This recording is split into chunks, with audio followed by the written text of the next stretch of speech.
Hello, all my lovely students. How are you all?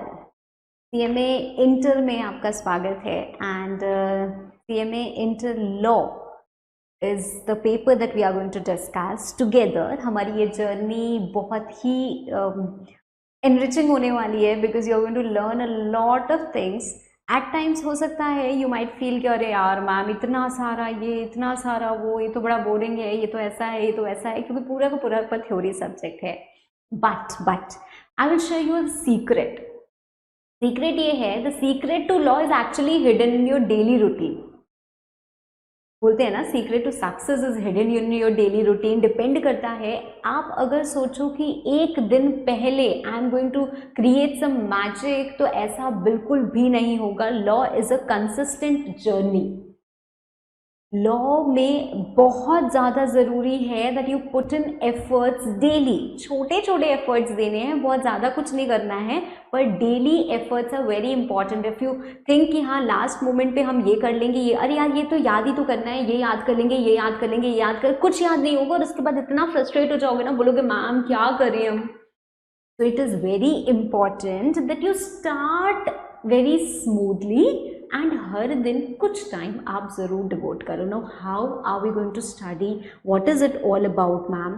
तो अगर हम CMA इंटर लॉ की हमारी बात करें, so I can say that it is divided my dear into 4 parts.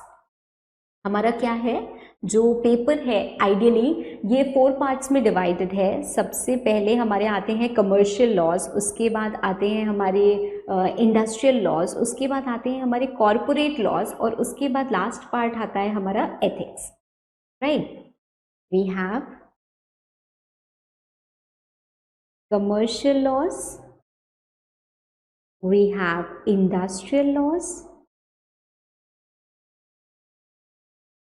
we have corporate laws. Corporate law में basically आपको सिर्फ एक ही एक्ट पढ़नी है. And we have ethics. अगर अब मैं बात करूं कि भाई वेटेज कितनी है, मैम क्या चीज़ कितना पूछा जाता है, दिस इज 30%.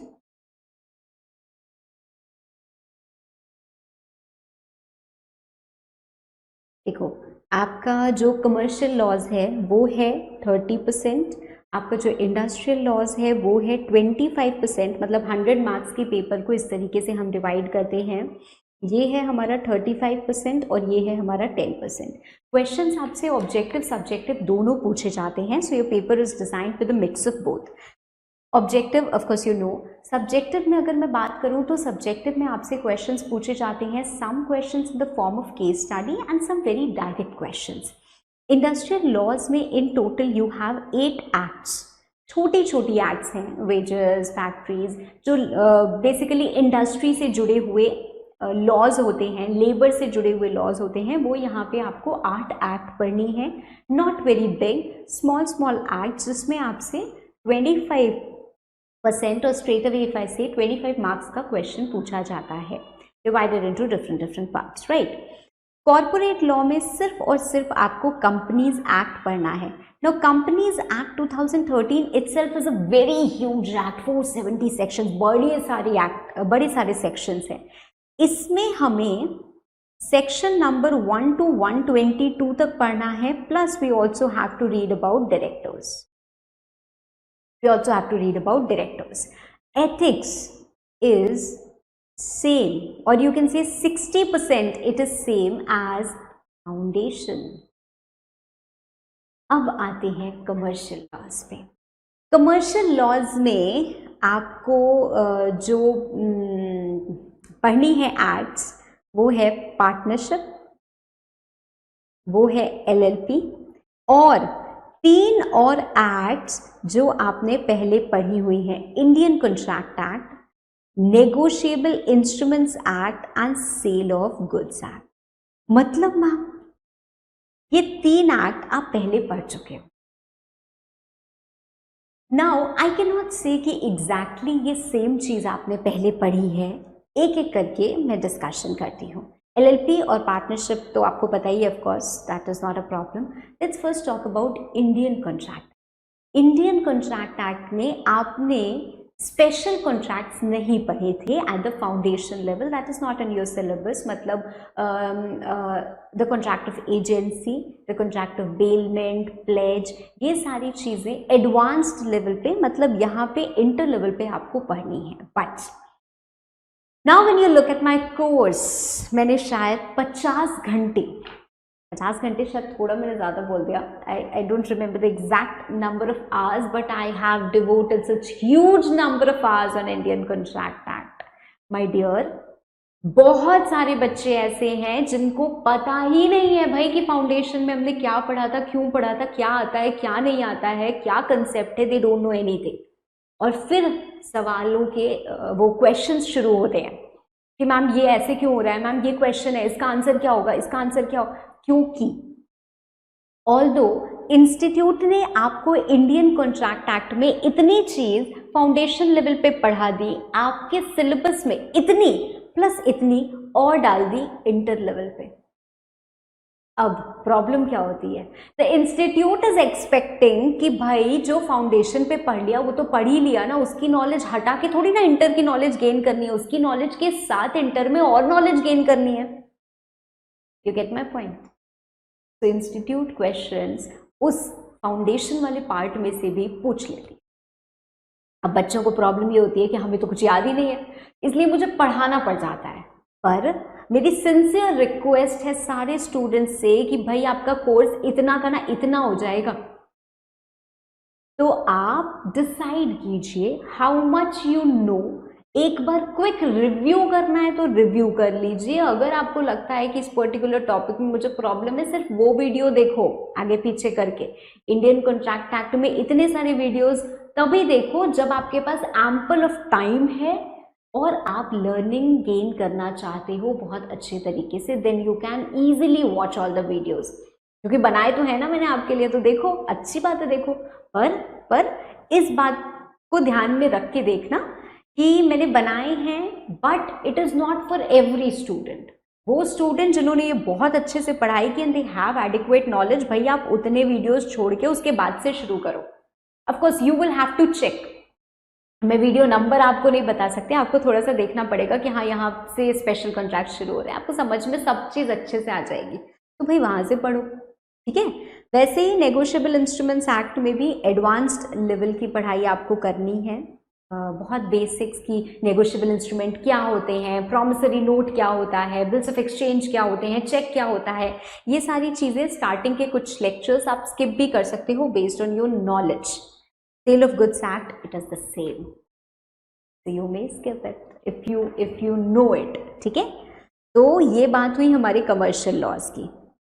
तो कमर्शियल लॉज में आप कम एफर्ट के साथ ये 30% सिक्योर कर सकते हो अगर आपके प्रीवियस लेवल की नॉलेज बहुत हाई है तो, और अगर नहीं है तो आपका ये डिसीजन होगा, because I do not know your exact knowledge, right. Of course you can discuss with me, but I do not know your exact knowledge. तो मैं तो सब चीज़ पढ़ाऊंगी, पर मुझे पता है कि सब चीज़ को पढ़ने में ना कहीं इंस्टीट्यूट के एंड से भी थोड़ी सी वो है, because there is not very exact clarity. अरे भाई इतना आप वहाँ पढ़ा रहे हो तो इसके आगे का यहाँ पढ़ा लो ना, बच्चे पे थोड़ा सा बर्डन कम कर दो, इतना सारा कोर्स में आपने वैसे ही डाल रखा है। पर ठीक है, नेक्स्ट जब हमारा कोर्स चेंज होगा तो चीज़ें भी चेंज होंगी ही होंगी। Industrial laws is simplified, sorted, 8 act, small act सब पढ़नी है और छोटे छोटे में मैंने पढ़ाई हुई है। अब आते हैं ethics. Ethics is also very very very small and highly scoring. सिर्फ डायरेक्ट क्वेश्चन आता है एथिक्स में से। एथिक्स में से आपके यूजुअली डायरेक्ट क्वेश्चंस आते हैं, यहाँ से मैं बोलूँगी कि मिक्स क्वेश्चंस आते हैं। ये इंडस्ट्रियल लॉ से यूजुअली डायरेक्ट क्वेश्चंस आते हैं और यहाँ से यूजुअली केस स्टडी आती है। मतलब यहाँ पे कंसेप्ट की भी बहुत ज़्यादा ज़रूरत है। अब सिर्फ 35% का है कॉर्पोरेट लॉ, सिर्फ 35% का है कॉर्पोरेट लॉज, और इतना सारा पढ़ना है, इतना सारा पढ़ना। हमारे सीए इंटर लॉ में भी कॉर्पोरेट एंड अदर लॉज, जो सीए इंटर का लॉ का पेपर होता है कॉर्पोरेट एंड अदर लॉज, उसमें कॉर्पोरेट लॉ आपको पता है कितने नंबर का आता है? 60 नंबर का आता है, 60 नंबर का आता है। ऑलमोस्ट द सेम कवरेज, थोड़ा सा इससे ज़्यादा है पर उसमें डायरेक्टर्स नहीं है, 60 नंबर का आता है। तो बच्चे को उतना पढ़ के ना थोड़ा सेटिस्फैक्शन फील भी होता है, कंटेंट फील्स कि हाँ इतना मैंने पढ़ा है तो इतने नंबर भी मेरे सिक्योर होंगे, पर आपको पढ़ना उतना ही है, नंबर उतने नहीं है। बट दैट डजंट मीन कि इसको मैं एक सेक्शन में 4 पॉइंट खा जाऊं, ऐसा नहीं है, क्योंकि इंस्टीट्यूट ने सब सेक्शंस आपको दे दिए हैं, बोल दिया है कि इतना पढ़ना है, इतना पढ़ना है, मतलब इतना पढ़ना है। अब बुक में 4 पॉइंट कम दिए हो तो भी वो 4 पॉइंट से सवाल कर सकते हैं आपसे, तो पढ़ना है तो मतलब पढ़ना है। तो ये क्या होगा, थोड़ा सा आपका लंबा चलेगा, थोड़ा सा आपका ज़्यादा पोर्शन होगा, ज़्यादा नंबर ऑफ आवर्स डेडिकेट करने पड़ेंगे, because this involves a lot of concept और इससे केस स्टडीज पूछी जाती हैं। Now what you have to do in this journey, आप वीडियोस करते जाइए, आफ्टर एवरी वीडियो और throughout the video highlight, either use a highlighter या फिर एक कॉपी बना लो आप, ठीक है। हाईलाइट करना इज अ बेटर ऑप्शन, मुझे लगता है आपके लेवल पे हाईलाइट करना is a better option. So highlighter तो एकदम डे 1 ले लो। आपने कोई भी एक टॉपिक पढ़ा, ये एक आपका टॉपिक है, इसमें आपको लगा यहाँ पे लिखा है विद इन 30 डेज, मतलब कोई काम करना है हमें 30 डेज के अंदर अंदर, तो ये जो विद इन 30 डेज है, ये टाइम लिमिट है, इसको आप हाईलाइट कर दो, ताकि जब आप नेक्स्ट टाइम पढ़ोगे तो आपने सिर्फ यहाँ पे पढ़ा, कोई सेक्शन है सेक्शन 31 और उसमें आपने देखा अच्छा सेक्शन 31 में 30 दिन का समय होता है, तो it will quickly strike your mind, ठीक है। और ये एफर्ट्स छोटे छोटे आप एग्जाम के समय में नहीं कर सकते, आपको अभी से करना पड़ेगा, जब आपकी लर्निंग, जब आपकी ये प्रोसेस शुरू हुआ है तो, ठीक है। So the first thing that you are going to do is highlight, ठीक है, हाईलाइट एवरी इंपॉर्टेंट थिंग। और कभी मैंने आपको कोई छोटा सा एग्जाम्पल बताया या कभी मैंने आपको उस पर्टिकुलर टॉपिक को फ्लो चार्ट के फॉर्म में बताया, तो आप एक कॉपी बना लीजिए और वहाँ पे आप चैप्टर वाइज वो चीज़ें नोट कर सकते हो, ताकि जब आपको बाद में उस चैप्टर को रिवाइज करो तो आपने कॉपी भी खोल ली, तो आपका उससे भी रिव्यू हो गया। Okay, now second thing comes, भाई हमने ये करते गए, हम वीडियो के टाइम हमने वीडियो पूरा देख लिया, उसके बाद क्या, जिस दिन जो वीडियो देखोगे विद इन 24 आवर्स, जो भी वीडियो आपने देखा उसमें जो भी आपने पढ़ा 24 घंटे के अंदर अंदर उसको रिवाइज करना है। Trust me, this revision will not take more than 10 to 15 minutes, पर आपके 10 से 15 घंटे, क्या मैं बोलूं आपके 20 से 25 घंटे सेव हो सकते हैं इससे, अगर आपने ये कांस्टेंट रिवीजन किया तो।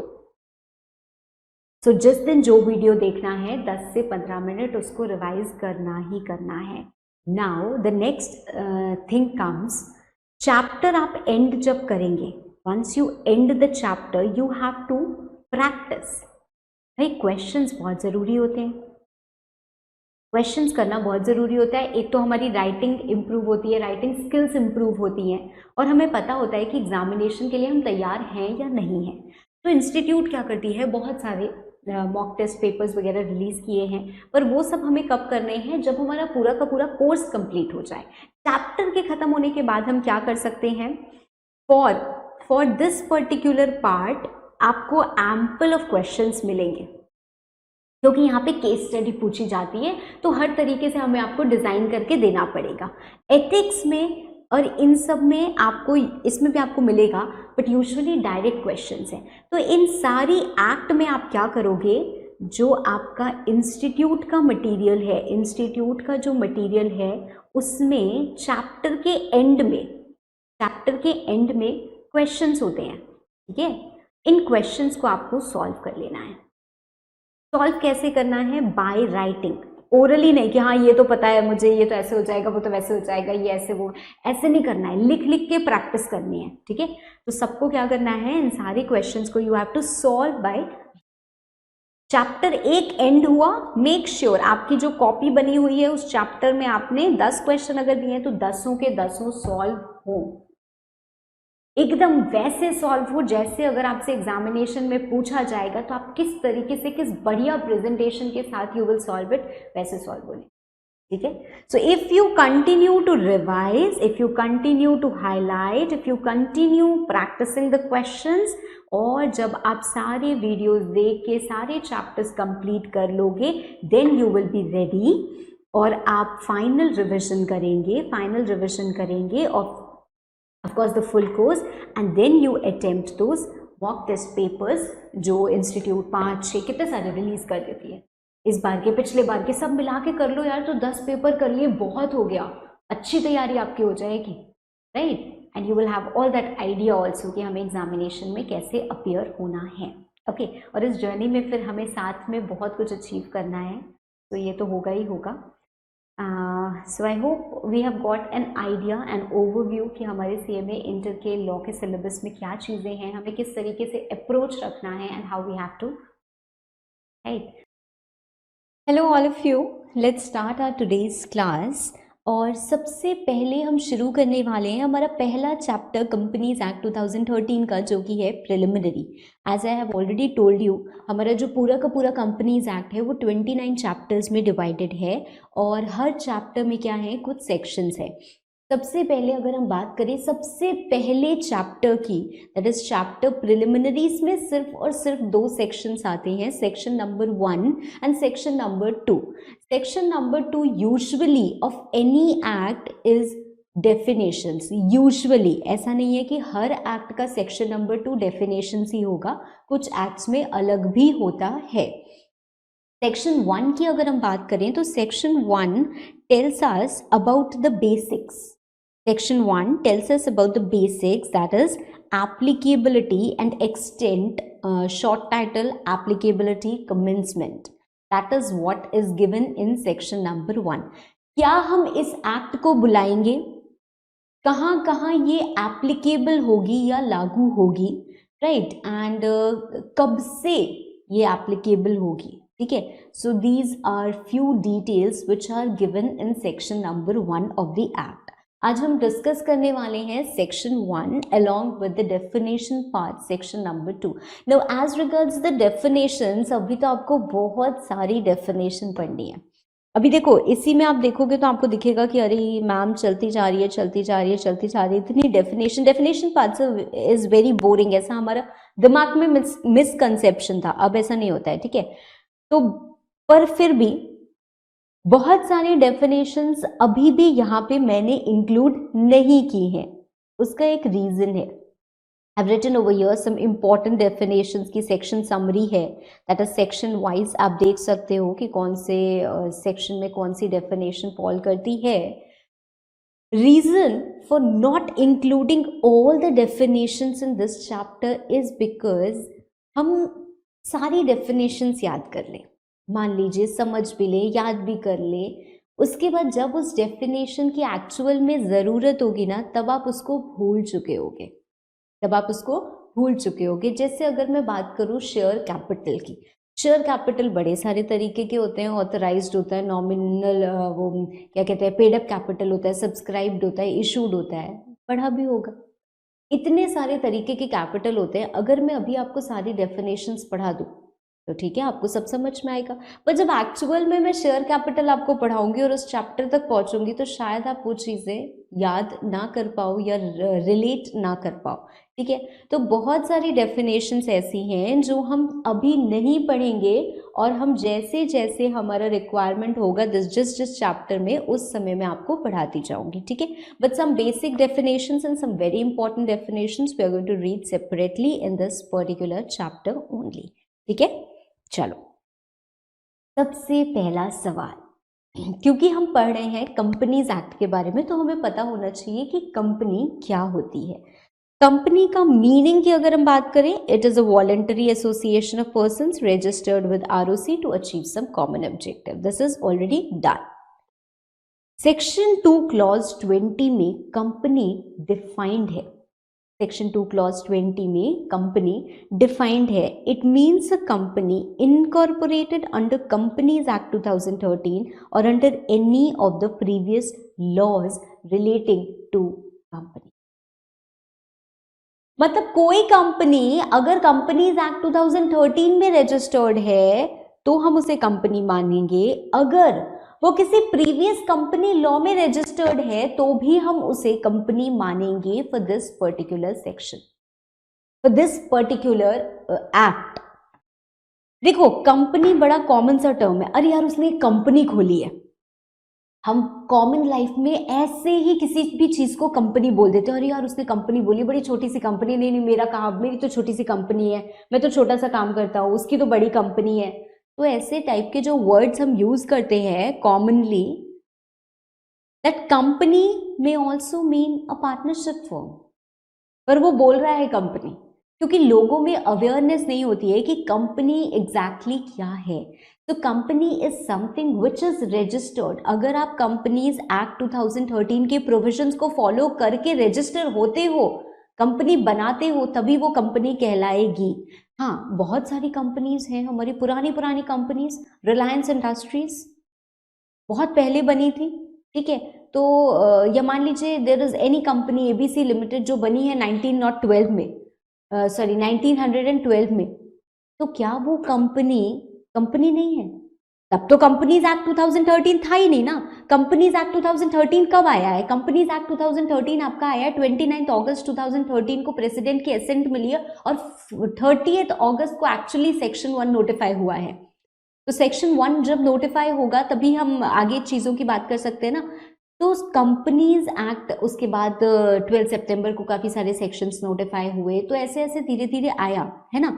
तो कंपनीज एक्ट 2013 जब आया, उसके बाद उसके अंदर कंपनीज बन सकती है, उसके पहले तो कंपनी किसी और लॉ के अंदर बनती थी ना। Do you get my point? Do you get my point? तो जो हमारा प्रीवियस लॉ था उसके अंदर भी अगर कोई कंपनी बनी है, उसको भी हम कंपनी ही मानेंगे, ठीक है।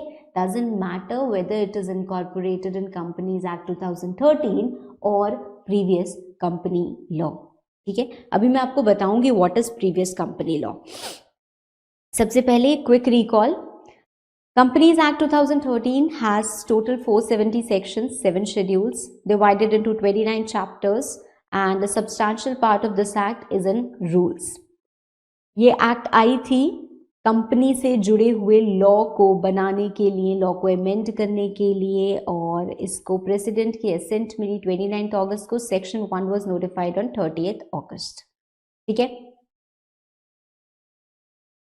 ये एक्ट कहाँ कहाँ अप्लाई होती है?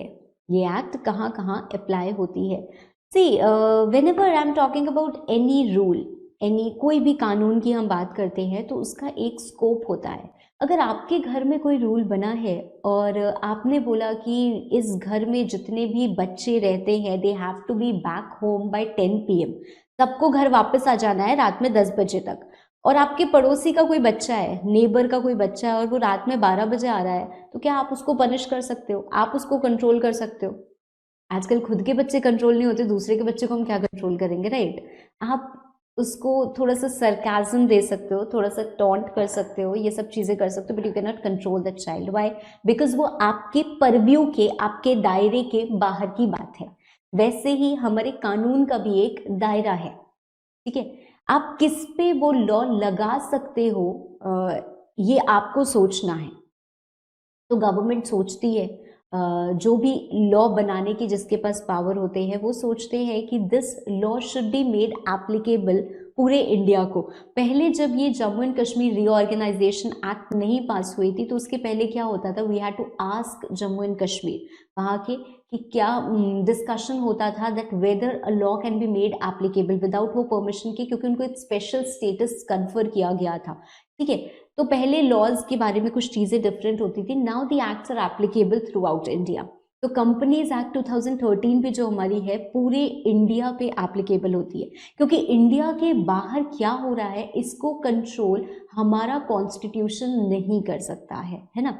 हमारा कॉन्स्टिट्यूशन, हमारी government can control what is happening with in India and how Indians should behave, और उनका कैसा कंडक्ट होना चाहिए। इंडिया के बाहर क्या हो रहा है इससे हमें कोई लेना देना नहीं है, ठीक है। पर हाँ, इंडिया के बाहर का अगर कोई इन्फ्लुएंस इंडिया में आएगा तो हम देखेंगे कि क्या चीजें होती हैं, ठीक है। For that you have a separate concept called as a foreign company with regard to the companies act, ठीक है। फिलहाल के लिए ये एक्ट हमारी क्या होती है, it extends to whole of India. Secondly, the provisions of this act shall apply to companies incorporated under this act or under previous company law. Under previous company law. सवाल ये उठता है मैम कि what do we mean by previous company law. ये देखो section 2 clause 67 में defined है previous company law. इसके पहले कानून जितने भी बने, जितनी भी एक्ट बनी कंपनी से जुड़ी हुई, वी हैव डिफरेंट हमारे पास बड़े सारे तरीके होते हैं बिजनेस करने के। हम अकेले भी बिजनेस कर सकते हैं, हम किसी के साथ पार्टनर बन के भी बिजनेस कर सकते हैं, और हम एक कॉर्पोरेट की तरह भी बिजनेस कर सकते हैं। तो जब हम एक कंपनी बना के बिजनेस करते थे तो हमको कुछ नियम मानने पड़ते थे। अगर हम इसमें फॉलो करते हैं तो इसके नियम, फिर आई ये सबसे पहले क्या बनी हमारी कंपनीज एक्ट 1866, 1882, 1913। उसके बाद हमारा एक ऑर्डिनेंस था। Ordinance is a temporary law, अभी मैं आपको वो भी बताऊंगी ऑर्डिनेंस क्या होता है। Companies act 1956। फिर ये एक कम ज्यूरिसडिक्शन की एक्ट थी, रजिस्ट्रेशन ऑफ कंपनीज एक्ट 1961। मैं इसको बहुत ज़्यादा वैल्यू नहीं करती। This was the last central act that we had, companies act 1956। पर इसके पहले भी हमारे और लॉज भी थे, 1913, 1882, 1866। तो ये सारे हमारे प्रीवियस कंपनी लॉ थे। मतलब कोई भी अगर कंपनी मान लीजिए 1956 के अंदर बनी है, इट इज़ अ कंपनी, ठीक है। और कंपनीज एक्ट 2013 उस कंपनी पे भी अप्लाई होगा।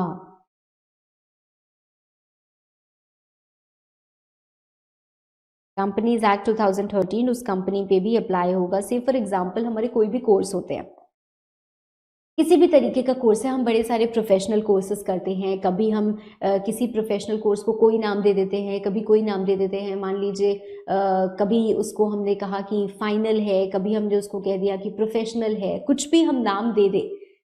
जो भी प्रोफेशनल बन चुका है, जो भी पास आउट है, उसके बाद अगर कोर्स का करिकुलम चेंज भी हो जाए तो क्या उस पास आउट को आप बोलोगे नहीं तुमको तो फिर से इस कोर्स में पास करना पड़ेगा और तब तुम वापस से कोई भी, say for example we are talking about CA, we are talking about CS, we are talking about CMA, हम किसी की भी बात करें, मान लीजिए आप बन गए, आप सीए बन गए, आप सीएमए बन गए, और उसके बाद क्या हुआ, आपका करिकुलम पूरा चेंज हो गया, तो हम आपको दोबारा तो नहीं बोलेंगे ना कि आप फिर से एनरोल कराओ। हम बोलेंगे नहीं, करिकुलम भले ही चेंज हो जाए, now it is applicable to all the current CS, current CMS we have, right. वैसे कंपनीज एक्ट की भी हम बात कर रहे हैं कि कंपनी बन गई, एक लॉ था उसके अंडर कंपनी बन गई, अब ये लॉ बदल गया, तो हम ये थोड़ी ना बोलेंगे कि अब तुम कंपनी नहीं रही, अब तुमको फिर से इस लॉ के अंदर क्या करना पड़ेगा, बनना पड़ेगा, नहीं। This law will be applicable to you also, so you will very well be accorded the status of company even if you are registered in any previous company law, ठीक है। तो कंपनीज एक्ट 2013 हर company पे apply होगी, भले ही वो company इस act के तहत बनी हो या फिर पुरानी एक्ट के तहत बनी हो, ठीक है। पुरानी एक्ट हमारी कौन सी है, मैंने आपको छोटा सा दिखा दिया सेक्शन 2 क्लॉज 67 में। उसके बाद ये 3 स्पेशल तरीके की companies, insurance, banking and electricity company. Accounts में आप इसके फॉर्मेट पढ़ते हो, the presentation of financial statements are different for an insurance company. एक बैंकिंग कंपनी के फाइनेंशियल्स बड़े अलग तरीके से बनते हैं, इलेक्ट्रिसिटी कंपनी के फाइनेंशियल्स बहुत अलग तरीके से बनते हैं। इंश्योरेंस कंपनी को हमारी इंश्योरेंस एक्ट और IRDA, that is insurance regulatory and development authority act.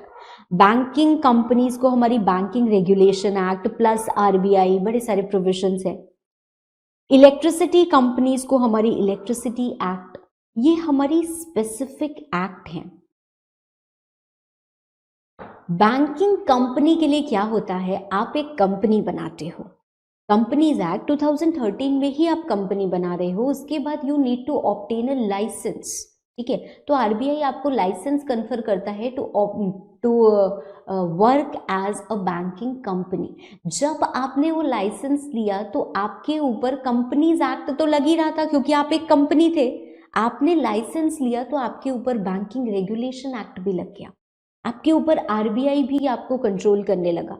अब मान लीजिए कंपनीज एक्ट बोलती है कि मेरे अंडर जितनी भी कंपनी बनी है हर कंपनी को 5 डायरेक्टर रखने होंगे। ये एक फिक्टिशियस एग्जाम्पल है, इसका वास्तविक जीवन से कोई संबंध नहीं है, ठीक है. So this is just an example to make you understand.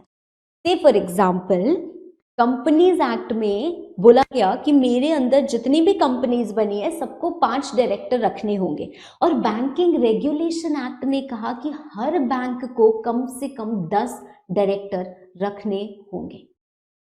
अब आप बताओ, आप कंपनीज एक्ट की मानोगे या बैंकिंग रेगुलेशन एक्ट की मानोगे? हम बैंकिंग रेगुलेशन एक्ट की मानेंगे. क्यों? क्योंकि बैंकिंग रेगुलेशन एक्ट सिर्फ बैंक्स के लिए, और कंपनी तो हर तरीके की कंपनीज के लिए है. कंपनीज एक्ट क्या है? हर तरीके की कंपनीज के लिए है. तो companies act is a general act for all types of companies, whereas we have some special types of companies जिसमें चीजें बहुत अलग होती हैं and they have to be sector specific. Insurance companies insurance sector के हिसाब से चलेंगे और इंश्योरेंस सेक्टर के अपने लॉज हो सकते हैं. तो कभी भी अगर कंपनी लॉ और इंश्योरेंस लॉ में कोई कॉन्फ्लिक्ट आएगा, जब तक ये दोनों एक ही बात बोल रहे हैं तब तक तो कोई प्रॉब्लम ही नहीं है, हमें कहाँ जाना है हमें कोई फर्क ही नहीं पड़ता है, राइट. जब ये दोनों अलग अलग बात बोलते हैं तब प्रॉब्लम होती है. देखो, जब तक अगर हम बात करें, यूजुअली ऐसा जोक किया जाता है कि जो हस्बैंड होता है वो वाइफ और अपनी मदर के बीच में बहुत ज़्यादा फंस जाता है, राइट. तो जब तक माँ और बीवी एक ही बात बोल रही है तब तक तो उसको कोई प्रॉब्लम नहीं होगी. जब माँ और बीवी अलग अलग बात बोलने लगेगी तब प्रॉब्लम आएगी कि किसकी सुनूं, है ना. बट यहाँ पे वहाँ पे कोई क्लियर कट आंसर नहीं होता है कि किसकी सुनो. यहाँ पे क्लियर कट आंसर है कि आपको स्पेसिफिक लॉ की सुननी है, ठीक है. तो आपको बैंकिंग रेगुलेशन एक्ट को फॉलो करना है, इंश्योरेंस एक्ट को फॉलो करना है, इलेक्ट्रिसिटी एक्ट को फॉलो करना है, ठीक है. So companies act, that is the provisions of the act shall apply to insurance companies, banking companies, electricity companies, except where the provisions of said act are inconsistent with the provisions of respective laws. तो जब तक दोनों एक ही बात कह रहे हैं तब तक कोई प्रॉब्लम ही नहीं है. जब दोनों अलग अलग बात कहेंगे तो आपको क्या करना है? उनकी बात माननी है, जो स्पेसिफिक लॉ है उसकी. अब आप कोई सवाल ये पूछ सकते हैं, मैम मान लीजिए आप डायरेक्टर की बात कर रही हैं, कंपनीज एक्ट में लिखा है कि 5 डायरेक्टर होने चाहिए, पर इंश्योरेंस एक्ट में कुछ लिखा ही नहीं है तो 5 ही रहेंगे. कुछ कॉन्फ्लिक्ट नहीं लिखा है ना, इनकंसिस्टेंसी नहीं है ना, वो एक्ट कुछ कह ही नहीं रही है, तो आप इसको मानिए ना. You get my point. And any other company which is governed by any special act, we don't have any such company and such body corporate जिसको सेंट्रल गवर्नमेंट ने नोटिफाई किया हो. सेंट्रल गवर्नमेंट नोटिफाई कर सकती है, NHAI notify कर दिया कि इस पे कंपनीज एक्ट अप्लाई होगी तो इस पे कंपनीज एक्ट अप्लाई हो जाएगी, भले ही वो कंपनी नहीं है. It is not registered under companies act 2013, पर सेंट्रल गवर्नमेंट ने अगर नोटिफाई कर दिया कि इस बॉडी कॉर्पोरेट को आपको क्या करना है, इस पे कंपनीज एक्ट अप्लाई होगी तो फिर कंपनीज एक्ट अप्लाई हो जाएगी. गवर्नमेंट ये जरूर बोल सकती है इस पे कंपनीज एक्ट इतनी अप्लाई होगी तो उतनी हो जाएगी. तो यहाँ पे गवर्नमेंट को एक पावर दी हुई है, ठीक है, कि companies act can be made applicable even on non company. कोई बॉडी कॉर्पोरेट पे भी आप एप्लीकेबल करा सकते हो बाय नोटिफिकेशन, ठीक है. I hope this is clear, कोई कंफ्यूजन नहीं है किसी को भी. चलो, एक छोटा सा सवाल अगर मैं आपसे पूछूं, although this is there in our set of questions which I have compiled for you. हर चैप्टर के एंड में हम क्या करने वाले हैं, चैप्टर के एंड में हम काफ़ी सारे क्वेश्चंस डिस्कस करेंगे. ऑल्दो आपको क्वेश्चन आंसर सब मटेरियल में ही मिल जाएगा. तो वो क्या होता है, पास्ट ईयर के क्वेश्चंस हैं, हमारे मटेरियल के, इंस्टीट्यूट के, इधर उधर के क्वेश्चंस हैं, तो उसको मैंने कंपाइल किया हुआ है, उसके आंसर्स थोड़े से डिज़ाइन किए हुए हैं और उसका एक सेट बनाया हुआ है ताकि आपको पता चले कि एग्ज़ाम में किस तरीके के क्वेश्चंस मुझसे इस चैप्टर में पूछे जा सकते हैं. So we will discuss objective as well as subjective both type of questions at the end of the chapter, ठीक है. बट फिलहाल के लिए थोड़ा सा आइडिया लेने के लिए, मान लीजिए there is a company ABC Limited and it was incorporated on 1st January 1912 under Companies Act 1882. ठीक है. Will Companies Act be applicable? Will Companies Act 2013 be applicable on ABC Limited? Of course. यहाँ पे बोला तो गया कि companies act 2013 उस company पे भी लगेगी जो इस एक्ट में बनी है, और उस कंपनी पे भी लगेगी जो किसी प्रीवियस कंपनी लॉ में बनी है, जैसे कि ये। चलो, now we will read about the different types of companies.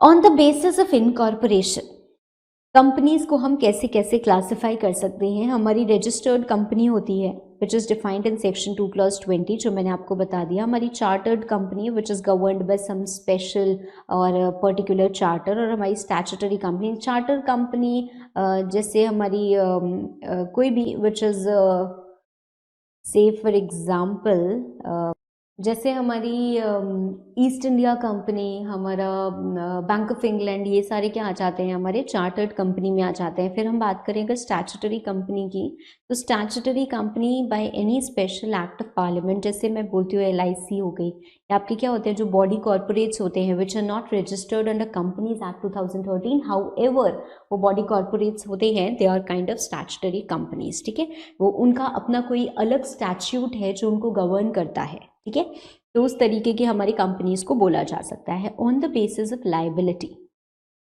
Company limited by shares, company limited by guarantee, unlimited company, and if it is a company by guarantee it may have share capital, it may not have share capital. ठीक है, ये उसकी definitions हैं, although मैं आपको थोड़ा सा meaning ज़रूर समझा चुकी हूँ इसका। The company limited by shares, company limited by guarantee and unlimited companies, फिर भी हम थोड़ी सी बात यहाँ पे करते हैं।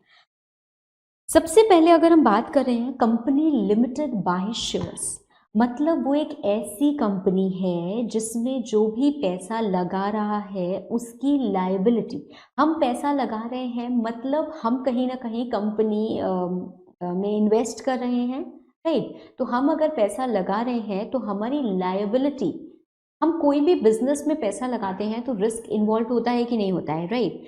मैंने अगर कोई भी बिजनेस शुरू किया, तो जैसा हम लोगों ने पहले भी डिस्कस किया हुआ है, मैंने अगर कोई भी बिजनेस शुरू किया तो देयर इज अ रिस्क कि वो बिजनेस फ्लॉप हो सकता है, लॉसेस हो सकते हैं, मुझे हो सकता है मैं अपने क्रेडिटर्स को पेमेंट ना कर पाऊँ तो क्रेडिटर्स मुझसे भी रिकवरी कर सकते हैं। पर जब हम एक कंपनी बनाते हैं तो our liability is limited.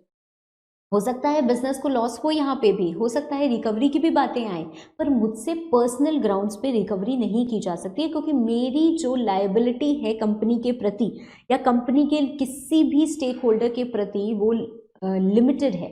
Although directly I am not liable to any of the stakeholder, but say for example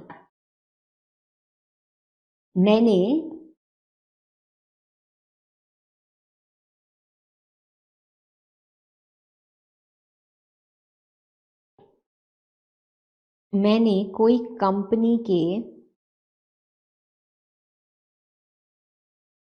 shares लिए हैं एट द रेट 10 ईच। ठीक है, 10 रुपये का शेयर है, मैंने कंपनी को पे किया है, क्या बोल दूँ, 100 shares at the rate 10 each. ठीक है, तो मतलब टोटल कितने शेयर्स हो गए, 100 into 10 which is equal to 1000, है ना, ये अमाउंट हो गया हमारा। ठीक है, मैंने कंपनी को पे किया है 100 at the rate of 5 which is equal to 500 paid तो, ठीक है, मैंने इतना कंपनी को पे किया है। That means my liability is equal to 1000 which I have to pay minus 500 which I've already paid, that is equal to 500। इससे ज़्यादा मुझसे कोई पैसे नहीं मांग सकता। Who am I? I am the shareholder of the company। तो कभी भी कोई भी कंपनी है, वो कंपनी कैसी बनी है, limited by shares, it is a limited company by shares. तो उस कंपनी में a company limited by shares is a registered company. मतलब obviously whenever we are talking about company, जब हम कंपनी की बात कर रहे हैं तो company throughout means the company registered under companies act 2013 और प्रीवियस कंपनी लॉ। ठीक है, तो कंपनी एक रजिस्टर्ड कंपनी है जिसकी liability of its members, mark my words, having the liability of its members, मतलब कंपनी की लाइबिलिटी लिमिटेड नहीं है, कंपनी के मेंबर्स की लाइबिलिटी लिमिटेड है। कहां तक लिमिटेड है? To the amount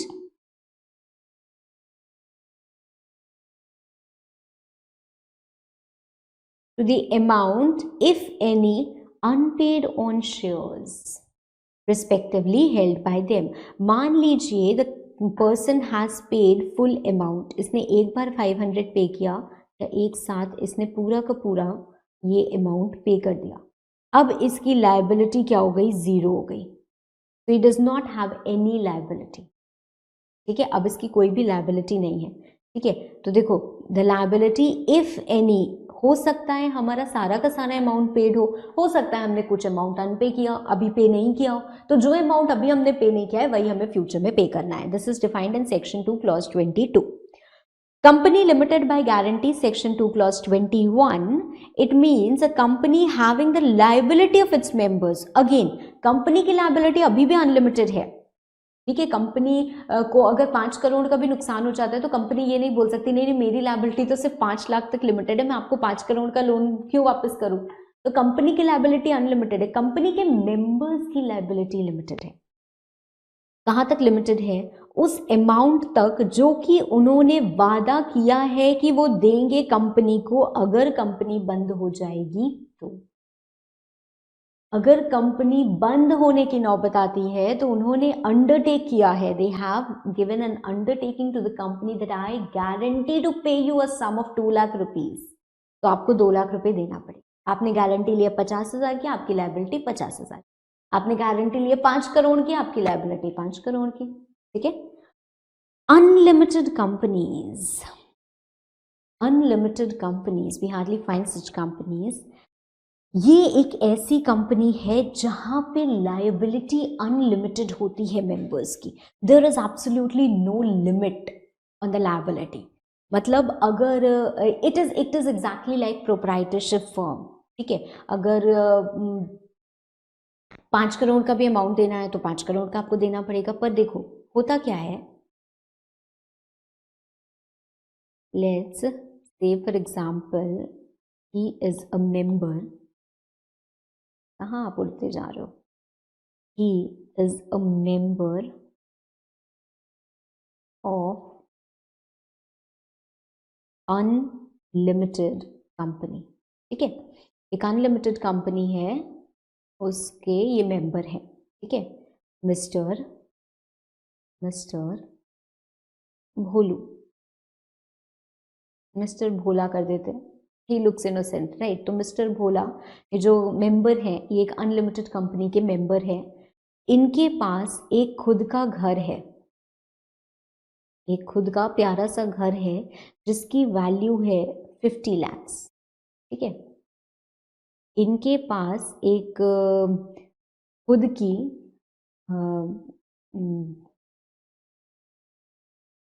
let's say for example एक खुद की कार भी है, ठीक है। And the car is worth ₹5 lakhs। आज के डेट में उसकी वैल्यू 5 लाख की है, ये घर है 50 लाख का। मतलब टोटल इनके पास जो एसेट्स हैं वो है 55 lakhs के, ठीक है। इस कंपनी ने लोन लिया, क्रेडिटर्स को पैसे देने हैं, बहुत सारी लायबिलिटीज हैं, ठीक है, बहुत सारी liabilities. The liabilities is equal to say 5 crore और कंपनी के एसेट्स बड़े कम हैं, ठीक है। अब कंपनी बोलती है क्योंकि ये तो एक अनलिमिटेड कंपनी है ना, मतलब इसके जितने भी मेंबर्स हैं उससे वो जितना मर्जी चाहे उतना पैसा ले सकते हैं, बिकॉज ये अनलिमिटेड कंपनी है। तो कंपनी ने क्या बोला कि इतनी सारी लायबिलिटीज हैं, काम करते हैं हम अपने सब मेंबर्स से क्या करते हैं, हम 5 मेंबर्स हैं तो 5 मेंबर्स से हम क्या करते हैं, 1-1 करोड़ रुपए ले लेते हैं, 1-1 करोड़ रुपए ले लेते हैं, ठीक है। क्या कंपनी ऐसा कर सकती है? कंपनी आई मिस्टर भोला के पास और भोला को भी बोला कि आप 1 करोड़ रुपए कंपनी को दीजिए क्योंकि आप एक ऐसी कंपनी के मेंबर हैं, जो कि अनलिमिटेड कंपनी है, और अनलिमिटेड कंपनी की डेफिनेशन में आपने क्या पढ़ा हुआ है कि it means a company not having any limit on the liability of its members, कोई भी लिमिट नहीं है लायबिलिटी ऑफ द मेंबर्स पे। तो 1 करोड़ रुपए मिस्टर भोला आपको देने पड़ेंगे। मिस्टर भोला क्या बोलेगा, देखो मैं अपना घर बेच दूंगा तो निकलेगा 50 लाख रुपए, मैं अपनी गाड़ी बेच दूंगा तो निकलेगा 5 लाख रुपए, उसके बाद आप बोलो तो मैं खुद को भी बेच दूं, अपनी किडनी विडनी बेच दूं, फिर भी ज्यादा से ज्यादा क्या होगा 10-20 और इकट्ठा कर पाऊंगा, इससे ज्यादा मेरी मार्केट वैल्यू है नहीं। तो मैं 1 करोड़ रुपए आपको कैसे दे सकती, और क्या लॉ मांग सकती है मुझसे 1 करोड़ रुपए? अगर मेरे पास पैसा इतना ही है, मेरे पास स्टेट इतनी ही है, you think there should be any provision like this? नहीं। तो although it is written that the liability of the members of an unlimited company is unlimited, पर फिर भी आप पैसा कितना ले सकते हो, जितनी उनके पास प्रॉपर्टी है उतना ही ले सकते हो, तो फिर भी 55 लाख तक ही पैसा लिया जा सकता है। ठीक है, so mister Bhola can be made liable to contribute only 55 lakhs to the company. ठीक है, सो देखो what is written over here, एक और बात देखिए, thus the maximum liability of the members of such a company could extend to their entire personal property to meet the debts and obligations of the company। ठीक है, चलो next we talk about the 3 most important types of company। सबसे ज्यादा जरूरी, सबसे ज्यादा important, सबसे ज़्यादा ज़रूरी और सबसे ज़्यादा इम्पॉर्टेंट, देखो फोकस इज़ वेरी इम्पॉर्टेंट। ऐसा यूजुअली कहा जाता है कि ऐसा मुझे खुद नहीं बोलना चाहिए, बट ऐसा यूजुअली बच्चे भी मानते हैं, मैं भी मानती हूँ, सब कहते हैं कि जो नींद आपको एक थ्योरी क्लास में आती है ना, वो नींद की गोली खाने के बाद भी नहीं आती। तो I can understand your pain. हो सकता है आपको बीच बीच में थोड़ी सी नींद आने लगे, मन करे कि अरे यार अब सो जाओ, तो कुछ करना नहीं है, सोना होना नहीं है, ठीक है, कभी भी सोना नहीं है, और क्लास तो बंद करने की सोचना भी मत, ठीक है। तो आपको करना क्या है, उठो, थोड़ा सा मुंह धोइए, ठीक है, and come back and get to study, ठीक है, क्योंकि आप रियलाइज नहीं कर रहे हो कि how much important it is. अभी अभी हमें एहसास नहीं होता है, जब एग्ज़ाम का एकदम टाइम आ जाता है ना, तब लगता है कि अरे यार 1 महीना और होता तो हम दुनिया उखाड़ लेते, ये कर लेते, वो कर लेते। तो 1 महीना ना वो दुनिया उखाड़ने आपको नहीं देगा, ठीक है। तो अभी से right now you have to understand कि हमारे लिए एक एक मिनट बहुत इंपॉर्टेंट है, और कंसेप्ट समझने की कोशिश करो ना, थोड़ा और इन डेप्थ जाओ और एनालाइज करो, तो सब चीज़ें एंजॉय करोगे और फिर कभी नींद नहीं आएगी, ठीक है। चलो, on the basis of members, on the basis of membership, we have 3 most important types of companies: public company, private company and one person company। अब देखो, अगर आप थोड़ा ध्यान से पढ़ोगे और ध्यान से देख रहे होगे तो आपको दिखेगा कि यहाँ पे ये एरो इधर से भी है और इधर से भी है, मतलब on the basis of membership we have a public company, we have a private company, we have a 1 person company, और ये प्राइवेट कंपनी से भी 1 person कंपनी की तरफ जा रहा है। इसका क्या राज है, पता करो, पता करते हैं धीरे धीरे। सबसे पहले हम डेफिनेशंस को पढ़ते हैं। I am sure you already might be knowing what do we mean by private company, public company, 1 person company, but अब हम इसके बारे में थोड़ा और अच्छे से पढ़ने की कोशिश करेंगे ताकि आपके कंसेप्ट्स एकदम क्रिस्टल क्लियर हो, इसके बाद आपको कोई भी कंफ्यूजन ना हो। So first of all we are going to read about a private company. Private company, देखो, I hope you can see this particular chart आपके पास होगा। तो हर सेक्शन को we will try to shorten it, और हम उसको चार्ट के फॉर्म में पढ़ते हैं तो हमें ज़्यादा देर तक रिटेन भी होता है और हमारे लिए क्विक रिविजन के लिए बड़ा काम आता है। इसलिए प्राइवेट कंपनी सेक्शन 2 क्लॉज 68। अभी भी आप शायद इसमें उलझे हुए हो कि मैम आप सेक्शन 2 बोल रहे हो और क्लॉज 68 क्यों बोल रहे हो। मैं क्लॉज बोल रही हूँ तो आपको क्लॉज ही बोलना है, आप सब सेक्शन नहीं बोल सकते, ठीक है। तो एक बात तो ये बात तो एकदम ध्यान में रख लो, दिमाग में भर लो। और आज मेरे पास एक मैंने ना इसके लिए प्रेजेंटेशन बनाई हुई है, सबसेक्शन और क्लॉज में डिफरेंस हम कैसे आइडेंटिफाई करते हैं। That is not available with me, नहीं तो मैं आपको अभी क्लास के बीच में दिखाती, बट कोई बात नहीं, मैं आपको नेक्स्ट क्लास में ये ज़रूर एक्सप्लेन करूंगी और शो करूंगी that what is the difference between subsection and clause and how do we identify it. As of now ये क्या है, क्लॉज है, सबसेक्शन नहीं है, ठीक है। Section 2 clause 68। ऑल्दो हमारे दिमाग में क्या भरा होता है, पहले सेक्शन आता है मैम, फिर सब सेक्शन आता है, फिर क्लॉज आता है, फिर सब क्लॉज आता है, ऐसा नहीं होता है, ठीक है। ऐसा होता है बट ऐसा भी हो सकता है कि सेक्शन के बाद सीधे क्लॉज आ गया, ठीक है, या सेक्शन के बाद सब सेक्शन आया, क्लॉज आया ही नहीं, कुछ भी हो सकता है, ठीक है। तो क्या है वो हम बाद में समझेंगे। फिलहाल प्राइवेट कंपनी, प्राइवेट चीजें क्या होती हैं जिसपे किसी और का हक नहीं होता है। अगर मेरा कोई प्राइवेट मोबाइल है, dare you touch it, right, नहीं छू सकते। कोई भी पब्लिक आके थोड़ी ना मेरा मोबाइल, मेरा घर है, मेरे घर में अब कोई भी थोड़ी ना आ सकता है यार, पब्लिक प्लेस नहीं है ना, ट्रेसपासर्स आर नॉट अलाउड, राइट। तो पर अगर पब्लिक प्लेस है, अब मेरा मन किया कि मैं थोड़ा सा मरीन ड्राइव पे जाऊं, आपका मन किया आप जूहू बीच पे जाओ, तो हम जा सकते हैं कि हमें कोई रोक लेगा। टूरिस्ट प्लेस है, मान लो वहां पे बंद कर दिया तो रोकना भी पड़ जाएगा, but it is a public place, है ना।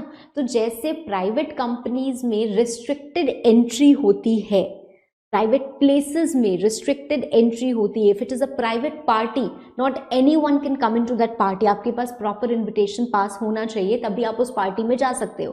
पर एक पब्लिक इवेंट है, एक पब्लिक इवेंट है तो वहां पे कोई भी जा सकता है ना। मान लो अगर हम टिकट की भी बात करें, आप टिकट लेके जा सकते हो ना, मान लीजिए सोनू निगम का कोई कॉन्सर्ट हो रहा है, सिंगिंग कॉन्सर्ट, मेरे पास पासेस आ गए, मैं जा सकती हूँ। बट अगर सोनू निगम की शादी हो रही है तो मैं नहीं जा सकती, है ना। क्यों? क्योंकि अगर वहां पे मुझे इनवाइट किया जाएगा, मैं जानती हूँ तभी मैं जा सकती हूँ ना, बट यहाँ कॉन्सर्ट में मैं जा सकती हूँ। व्हाट इज द डिफरेंस, दोनों में सोनू निगम है। डिफरेंस ये है कि that is a private party and this is a public event, right. तो प्राइवेट कंपनी और पब्लिक कंपनीज में भी ये बड़ा खास डिफरेंस होता है कि प्राइवेट कंपनीज में not everyone is allowed, whereas public companies में people are allowed, people can be allowed rather। अभी आप वो भी समझोगे कि ऐसा नहीं है कि हर पब्लिक कंपनी में कोई भी आ सकता है। पब्लिक कंपनी में अपॉर्चुनिटी होती है that people can be allowed। देखो, प्राइवेट कंपनी के बारे में जितनी बातें आप जानते हो already, minimum number of members, maximum number of members 200, है ना, ये तो हमें पता है। मिनिमम नंबर ऑफ डायरेक्टर्स 2, है ना, इतनी चीजें हमको ऑलरेडी पता है। मैक्सिमम नंबर ऑफ डायरेक्टर्स ये शायद आपको नहीं पता होगा, और फिलहाल के लिए आपको ये पढ़ने की ज़रूरत भी नहीं है। ऑल्दो लिमिट होती है डायरेक्टरशिप्स पे, मैक्सिमम नंबर ऑफ डायरेक्टर्स 15 होता है, बट वो अभी आपको नहीं पढ़ना है, ठीक है। सो अभी मैं उसकी बात आपसे नहीं कर रही, वो जब आएगी बात तब हम बातें करेंगे उसके। So minimum number of members 2। अगर मुझे एक प्राइवेट कंपनी बनानी है तो कम से कम मुझे 2 लोगों को ढूंढना पड़ेगा। मैं एक प्राइवेट कंपनी अकेले नहीं बना सकती। एक स्पेशल तरीके की प्राइवेट कंपनी है जिसको हम बोलते हैं 1 person company, which can be formed alone also, which can be formed alone also, but 1 person company के बारे में अभी हम थोड़ी देर में पढ़ेंगे सेक्शन 2 क्लॉज 62 में, ठीक है। फिलहाल हम पढ़ रहे हैं प्राइवेट कंपनी। प्राइवेट कंपनी की अगर डेफिनेशन पे जाओगे ना,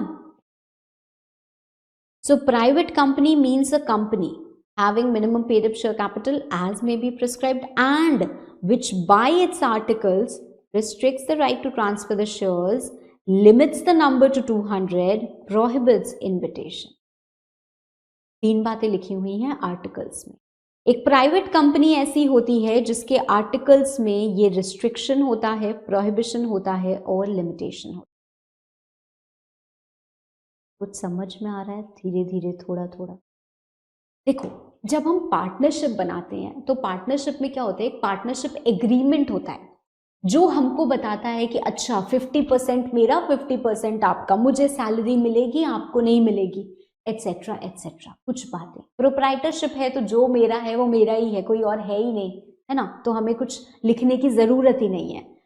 बट कंपनी में भी कोई तो डॉक्यूमेंट होना चाहिए ना, which maintains all the records, जो हमें बताता है हमारी कंपनी यहाँ है, हमारी कंपनी का ये नाम है, हमारी कंपनी में ये लोग हैं जिन्होंने पैसा लगाया है, कितना लगाया है, ताकि जब कंपनी बंद हो तो हम इनका इतना इतना पैसा वापस कर पाए ना। तो ऐसे एक फंडामेंटल डॉक्यूमेंट को हम बोलते हैं मेमोरेंडम ऑफ एसोसिएशन। ठीक है, मेमोरेंडम ऑफ एसोसिएशन। अब जैसे पार्टनरशिप एग्रीमेंट होता है तो उसमें बहुत सारे रूल्स भी होते हैं कि पार्टनर्स को ऐसे करना है, स्लीपिंग पार्टनर को ये मिलेगा, नॉमिनल पार्टनर, बहुत सारी बातें लिखी होती हैं। कंपनी में कंपनी से जुड़ी हुई फंडामेंटल बातें मेमोरेंडम ऑफ एसोसिएशन में होती हैं, और कंपनी से जुड़ी हुई internal rules articles of association में हो।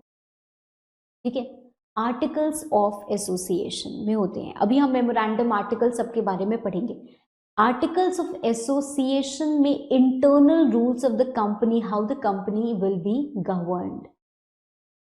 इसमें 3 बातें लिखनी जरूरी हैं अगर आप एक प्राइवेट कंपनी हो तो मतलब अगर कोई भी कंपनी हमारे पास आएगी तो हम कैसे जानेंगे कि ये प्राइवेट कंपनी है या पब्लिक कंपनी? हम उसके आर्टिकल्स को देखेंगे, और देखेंगे अगर आपके आर्टिकल्स में ये 3 बातें लिखी हुई हैं मतलब आप एक प्राइवेट कंपनी हो, और अगर आपके आर्टिकल्स में ये बातें नहीं लिखी हुई हैं मतलब आप एक प्राइवेट कंपनी नहीं हो। ठीक है, इतनी बात क्लियर है? चलो, उसके पहले एक बात और है, minimum paid up capital. Private company means a company. What do we mean by company? Company मतलब वो जो कंपनी रजिस्टर्ड है अंडर कंपनीज एक्ट 2013 और previous company law, having minimum paid up share capital as may be prescribed. Minimum paid up share capital. अब सवाल ये उठता है कि minimum paid up share capital का मतलब क्या होता है? हमारे पास बड़े सारे तरीके के कैपिटल होते हैं। ऑथराइज्ड कैपिटल, जिसको आप बैलेंस शीट में ऐसे 1 करोड़ लिखते थे और डबल लाइन कर देते थे बिकॉज ये आपके बैलेंस शीट के टोटल में काउंट नहीं होता था।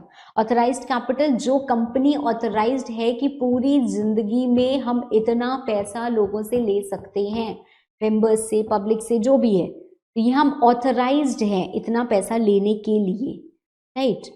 You have authorised capital, then you have issued capital, you have subscribed capital, you have paid up, right? और you can say बीच में एक मैं called up भी लिखती हूँ, called up and paid up। अभी मैं फिलहाल आपको इतनी बातें समझा रही हूँ। कंपनी एक ऑथराइज्ड है कि पूरी जिंदगी में मैं 1 करोड़ रुपए ले सकती हूँ। अभी मैंने कैपिटल इशू किया 50 लाख का, मतलब मैंने बोला कि हमें 50 लाख के फंड्स की ज़रूरत है, कौन कौन 50 लाख कंट्रीब्यूट करने को तैयार है? लोगों ने बोला कि हम 30 लाख तक कंट्रीब्यूट करने को तैयार हैं। कंपनी ने बोला कि ठीक है, आप 30 लाख का कैपिटल कंट्रीब्यूट करने को तैयार हो, इसमें से फिलहाल हमें ज़रूरत है सिर्फ 15 लाख की। हमें फिलहाल ज़रूरत है सिर्फ 15 लाख की, मतलब we are calling only 15 lakh. इस 15 लाख में से लोगों ने सिर्फ 14 लाख रुपए दिए, मतलब 1 लाख रुपए दिया ही नहीं। Unpaid is 1 lakh and uncalled is 15 lakh. Uncalled amount can be called in future, यही हमारी लिमिटेड लायबिलिटी होती है। ठीक है, यही हमारी लिमिटेड लायबिलिटी होती है। This can be called by the company in future, क्योंकि हमारा शेयर कितने का है? हमारा शेयर 30 लाख का है, जिसमें से हमने अभी दिया है सिर्फ 15 लाख, दिया है सिर्फ 15 लाख। ठीक है, जिसमें से रिसीव हुआ सिर्फ और सिर्फ 14 lakh. That is the paid up amount, that is the paid up amount. अब ये कंपनी का क्या होता है? पेड अप कैपिटल होता है। ये कंपनी का पेड अप कैपिटल होता है, वो अमाउंट जो एक्चुअल कंपनी के पास है, जिसके साथ कंपनी अपने ऑपरेशंस को कमेंस करेगी और काम करेगी। हम बोलते हैं कोई भी कंपनी बनाने के लिए कम से कम आपके पास इतना पैसा तो होना चाहिए ना, कम से कम आपके पास इतना पैसा होना चाहिए। पहले एक्ट में लिखा हुआ था कि जब आपको एक प्राइवेट कंपनी बनानी है तो कम से कम आपके पास 1 लाख रुपए होना चाहिए। और पब्लिक कंपनी बनानी है तो कम से कम आपके पास 5 लाख रुपए होना चाहिए। अब कुछ नहीं लिखा हुआ है एक्ट में, एक्ट में बदल दिया गया और लिख दिया गया कि एज मे बी प्रिस्क्राइब्ड, मतलब मिनिमम पेड अप कैपिटल एक प्राइवेट कंपनी के पास उतना होना चाहिए जो हम प्रिस्क्राइब करेंगे। प्रिस्क्राइब करने का अधिकार मतलब रूल्स बनाने का अधिकार। Rules are easier to amend, rules को आसानी से बदला जा सकता है क्योंकि एक्ट में बदलाव लाना डिफिकल्ट होता है, तो एक्ट से वो अमाउंट हटा के रूल्स में डाल दिया गया, ठीक है। और बोला गया कि एक्ट साइलेंट है, एक्ट बोलती है एक प्राइवेट कंपनी तब बनेगी, एक प्राइवेट कंपनी वो कंपनी होगी जिसके पास कम से कम इतना कैपिटल हो। कितना कैपिटल? जो हम प्रिस्क्राइब करेंगे या जो प्रिस्क्राइब किया गया हो। जब हम जाके रूल्स में चेक करते हैं कि देखते हैं क्या प्रिस्क्राइब किया गया है, तो हमें पता चलता है कि अच्छा अभी तो कुछ प्रिस्क्राइब ही नहीं किया गया है, नथिंग हैज बीन प्रिस्क्राइब। तो क्या मैं बोल सकती हूँ कि I want to form a private company, can I form it with just 50,000 rupees? Why not? Because nothing has been prescribed. अभी कुछ प्रिस्क्राइब नहीं किया गया है। हो सकता है फ्यूचर में प्रिस्क्राइब कर दिया जाए कि एक प्राइवेट कंपनी में कम से कम 5 लाख का पैसा होना चाहिए, तो आपको 5 लाख के कैपिटल के साथ ही कंपनी स्टार्ट करनी पड़ेगी, कम से कम आपके हाथ में 5 लाख रुपए होने चाहिए। पर अभी कुछ भी प्रिस्क्राइब्ड नहीं है, ठीक है। So we do not have any minimum paid up capital requirement as of now. Clear? Private company means a company having minimum paid up share capital as may be prescribed in which by its articles. ये 3 point है। Restriction on transferability of shares. Restriction मतलब क्या होता है? रोक, है ना। मतलब आप बोल सकते हो कि imagine you have, you are visiting, कोई आप हिस्टोरिकल मॉन्यूमेंट वगैरह विजिट कर रहे हो, कई बार आप कोई टेम्पल वगैरह में जाते हो तो वहां पे क्या होता है, लिखा होता है photography is prohibited. Photography is prohibited मतलब क्या हम फोटो खींच सकते हैं? खींच ही नहीं सकते हो, अलाउड ही नहीं है, अलाउड ही नहीं है। बट अगर कहीं आप जा रहे हैं और वहां पे लिखा हुआ है रिस्ट्रिक्टेड एंट्री, प्रोहिबिटेड एंट्री अगर है तो हम उसमें जा ही नहीं सकते। रिस्ट्रिक्टेड एंट्री लिखा हुआ है मतलब हम उसमें जा सकते हैं बट देयर आर कंडीशन। उसमें कोई जा सकता है, हो सकता है वहां पे उसमें जाने के लिए हमें कुछ स्पेशल वीआईपी पासेस लेने हो, राइट। हो सकता है हमें कुछ 2-2 हज़ार के 4 पेमेंट्स कुछ करने हो, तब हम उसमें जा सकते हैं। दैट मीन्स जब रिस्ट्रिक्शन लगाया गया है, देयर कैन बी समथिंग, इसको फुलफिल करके हम ये काम कर सकते हैं। पर जब प्रोहिबिशन लगाया हुआ है तो ये काम हम कर ही नहीं सकते, ठीक है। प्राइवेट कंपनी अपने शेयर्स को ट्रांसफर कर सकती है, फ्रीली नहीं कर सकती, कुछ तो कंडीशन माननी पड़ेगी। मतलब कुछ ना कुछ रिस्ट्रिक्शन लगा हुआ है, क्या लगा हुआ है वो तो हमको पता ही नहीं है, और वो हमें पता भी कैसे चलेगा? अभी हमने ट्रांसफर थोड़ी ना पढ़ा है। जब हम ट्रांसफर पढ़ेंगे तब हमको समझ में आएगा कि प्राइवेट कंपनी कैसे ट्रांसफर करती है, पब्लिक कंपनी कैसे ट्रांसफर करती है। कर सकती है पर कुछ रिस्ट्रिक्शन। शेयर्स क्या होते हैं आपको थोड़ा सा तो आइडिया है, राइट। तो शेयर्स को ट्रांसफर करने का भी आपको आइडिया है, एक से दूसरे, दूसरे से तीसरे, राइट, वो जा सकता है। आप बस इतनी बात सोचिए कि अगर आप कोई सोनू निगम के कॉन्सर्ट में जा रहे हैं, यू गॉट फ्री पासेस, आप किसी वजह से नहीं जा पाते हो, आप ये पासेस अपने फ्रेंड को दे देते हो, फ्रेंड चला जाता है, कोई प्रॉब्लम होगी? नहीं, जिसके पास पास है वो जा सकता है ma'am. Why? Because it is a public event, it is a public event, ठीक है। अब मान लीजिए आपका कोई नेबर है, एक नेबर को किसी ने शादी में बुलाया, वो नेबर शादी में नहीं जा पा रहा है, ठीक है, वो नेबर शादी में नहीं जा पा रहा है, तो उसने क्या किया, उसने बोला कि शादी में मैं तो नहीं जा पा रहा हूँ, ठीक है, पर शादी में तो क्या होगा, अच्छा अच्छा फूडिंग वगैरह होगी, बहुत ही टॉप की केटरिंग है, बहुत अच्छा डेकोरेशन है, तो एक काम करिए मेरी जगह आप चले जाइए, जान ना पहचान मैं तेरा मेहमान। जा सकते हैं क्या वो? शादी में। क्यों? क्योंकि वो एक प्राइवेट कंपनी में, मतलब प्राइवेट पार्टी में क्या जा ही नहीं सकते? बिल्कुल जा सकते हैं, सब्जेक्ट टू आपको बुलाया हो तो। पब्लिक इवेंट में जा सकते हैं क्या? बिल्कुल जा सकते हैं, जिसके पास है वो चला जाए, आपको बुलाया ना बुलाया उससे क्या फर्क पड़ता है? You understand the point? तो पब्लिक कंपनी में if you are not going, you can pass on the passes to someone else, but private company है, मुझे बुलाया था तो only I am eligible to take that offer.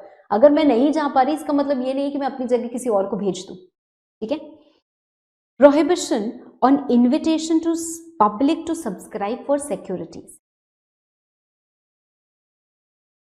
जनता, आम जनता कभी भी इसकी सिक्योरिटीज को सब्सक्राइब नहीं कर सकती। अगर आपको एक प्राइवेट कंपनी को पब्लिक ही बना देना है तो कन्वर्ट करा लो, पर एक प्राइवेट प्लेस में आप आम जनता को ओपन नहीं कर सकते। ठीक है?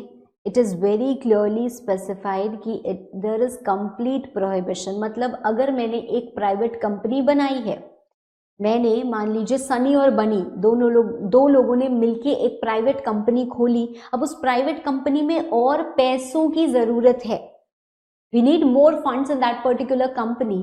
क्या सनी बनी पब्लिक के पास जा सकते हैं और पब्लिक को बोल सकते हैं कि आप पैसा दीजिए, you contribute to the company? No, नहीं बोल सकते। क्यों? क्योंकि अलाउड ही नहीं है। अगर उस कंपनी में और पैसों की जरूरत है तो आप किसी प्राइवेट इन्वेस्टर को पकड़िए, आप किसी पर्सन को डायरेक्टली उससे बात करिए और बोलिए यार मेरी कंपनी में पैसा लगा दो। आम जनता के पास नहीं जा सकते आप, पब्लिक ऑफर नहीं दे सकते। प्राइवेट ऑफर दीजिए, किसी को भी प्राइवेट ऑफर दीजिए, या तो आप खुद और कंट्रीब्यूट करिए या प्राइवेटली जाके किसी को ऑफर दीजिए, अरे यार मेरी कंपनी में पैसा लगा दो थोड़ा सा, तो वो लगा सकता है। पब्लिक को ऑफर नहीं दे सकते, आम जनता के पास नहीं जा सकते। ठीक है? And limitation on number of members. Number of members maximum कितने हो सकते हैं? 200 हो सकते हैं। ये जो मिनिमम नंबर ऑफ मेंबर्स है ये आइडियली इस वाली डेफिनेशन में आपको कहीं दिखेगा ही नहीं, बट ये हम जब आगे इनकॉर्पोरेशन पढ़ते हैं ना कि how a company will be formed, section 7, तो हमें समझ में आता है कंपनी में be formed as a private company with 2 members, तब हमें पता चलता है that the minimum number of members is 2। ठीक है? समझ में आ गया? तो ये जो मैक्सिमम नंबर ऑफ मेंबर्स हैं कभी भी 200 से ज़्यादा नहीं हो सकते, 200 से ज़्यादा नहीं हो सकते। इसमें कुछ आपके एक्सेप्शंस आते हैं।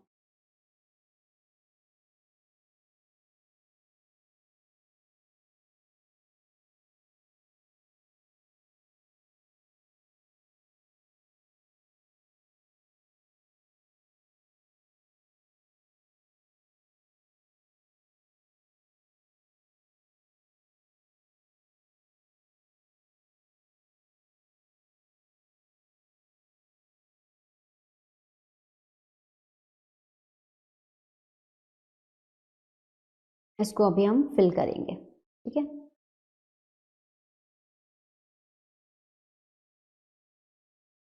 ये मैं आपको जब पढ़ा दूंगी तब हम इसको फिल करेंगे। ठीक है? आगे बढ़ते हैं। See, private company means a company having minimum paid up share capital as may be prescribed in which by its articles, मतलब उसके आर्टिकल्स में ये 3 बातें जरूर होनी चाहिए। पहला, रिस्ट्रिक्शन होना चाहिए कि उसके आर्टिकल्स में क्लियरली लिखा होना चाहिए कि the shares are not freely transferable. ऐसे ही आप नहीं ट्रांसफर कर सकते हो, इन कंडीशंस को फॉलो करके ही आप ट्रांसफर कर सकते हो। उसके नंबर ऑफ मेंबर्स मैक्सिमम 200 होने चाहिए, उससे ज़्यादा नहीं हो सकते। और it can not invite public to subscribe for its securities. ठीक है? तो ये 3 बातें इसके आर्टिकल, जिस कंपनी के आर्टिकल्स में लिखी हैं, प्लस उस कंपनी में मिनिमम पेड अप कैपिटल वो है जो सब्सक्राइब्ड है, ऐसी कंपनी को हम एक प्राइवेट कंपनी बोलेंगे। ठीक है? What is not included? What is not included? पहली बात मुझे ये बताओ।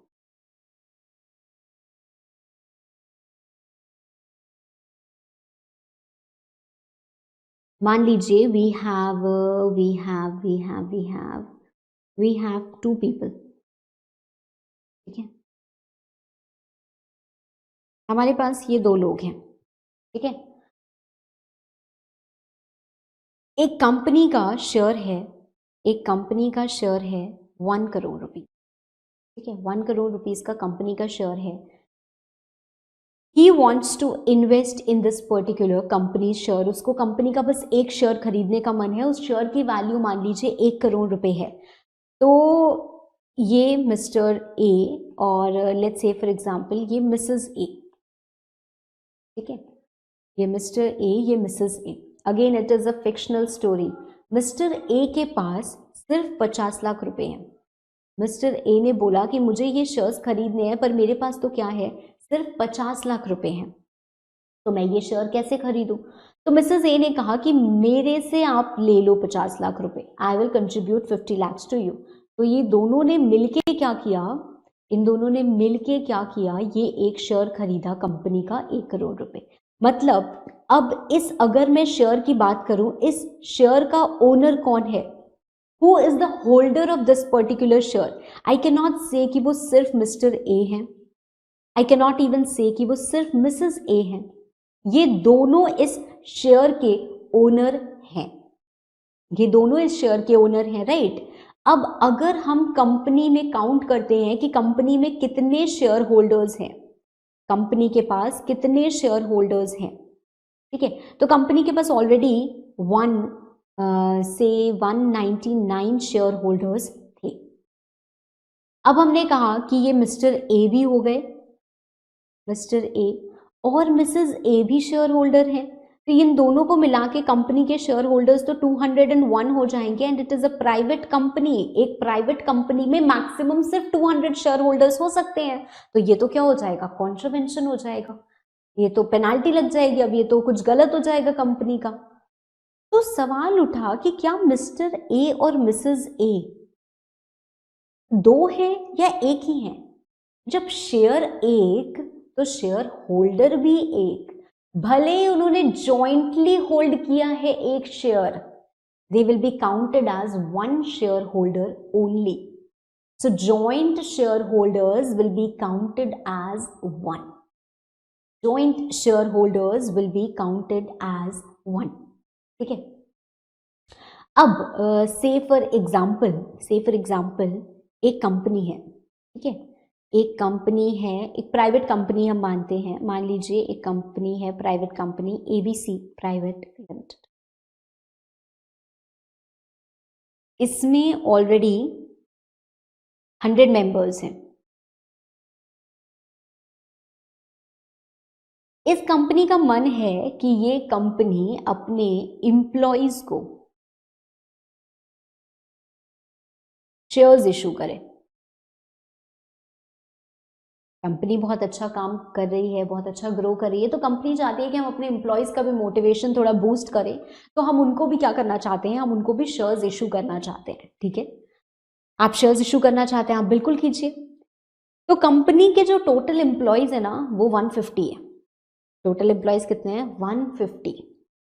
अब अगर मान लीजिए कंपनी इन 150 एम्प्लॉइज को शेयर्स इशू कर देगी, तो ऑलरेडी कंपनी के पास 100 मेंबर्स थे, प्लस 150 एम्प्लॉइज और हो गए, तो ये तो 250 मेंबर्स हो गए, और 250 मेंबर्स हो गए तो ये तो कॉन्ट्रावेंशन हो गया, ये तो कॉन्ट्रावेंशन हो गया, राइट।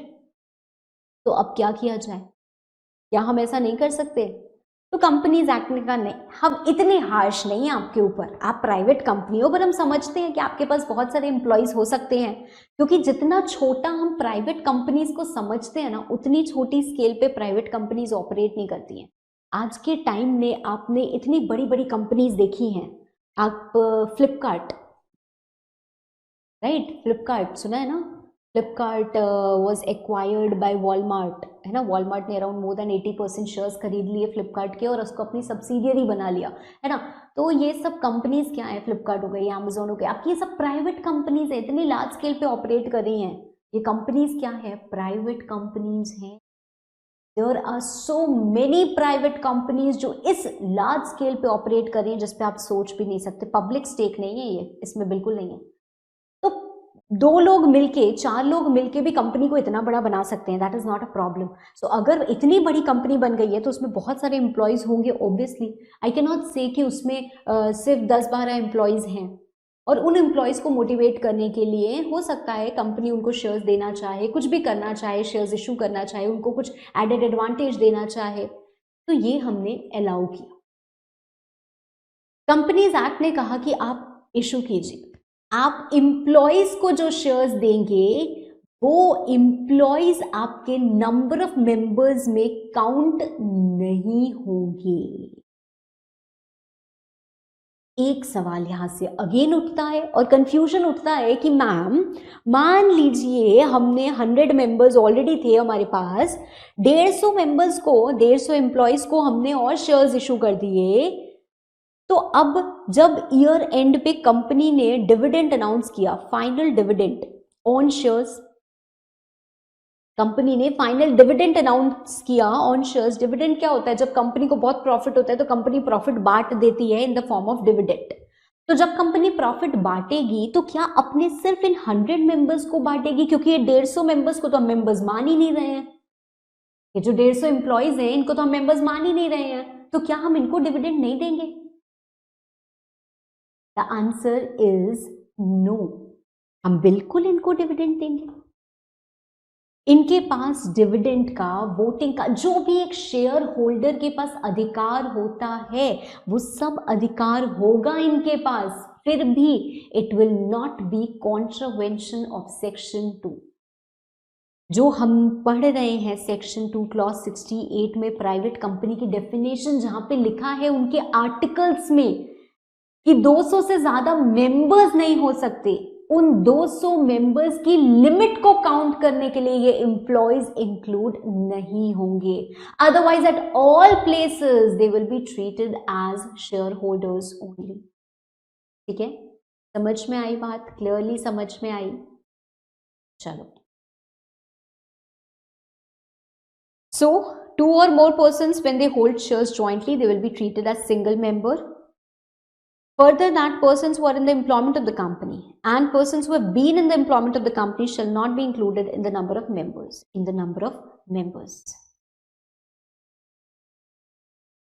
ठीक है, तो ये बात आई होप आपको समझ में आई हो।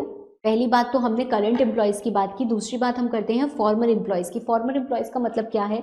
मान लीजिए इन 150 एम्प्लॉयज को कंपनी ने शेयर्स इशू किए, इन 150 में से 100 एम्प्लॉयज ने कंपनी छोड़ दी, दे लेफ्ट द कंपनी।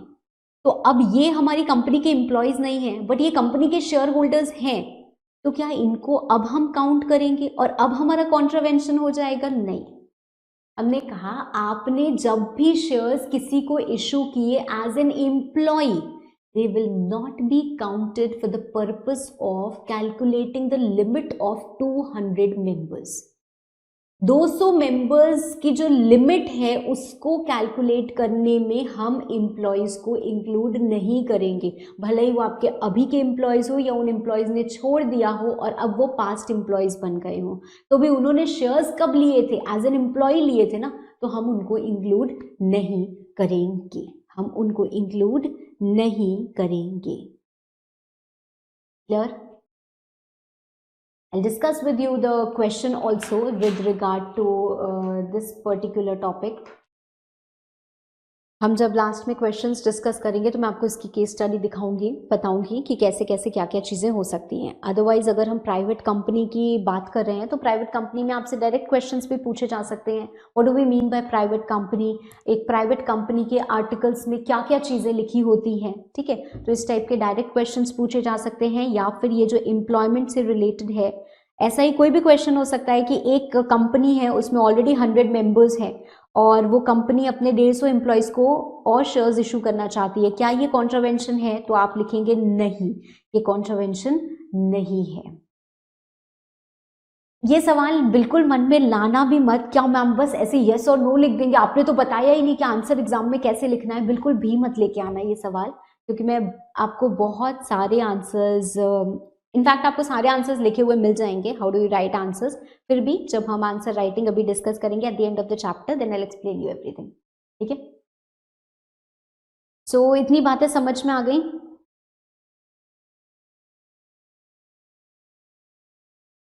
चलिए आगे बढ़ते हैं. We have already discussed the definition of private company, right. और यहाँ पे जो एक्सेप्शंस की पार्ट मैंने छोड़ रखी है वो मैं उसको फिल कर देती हूँ.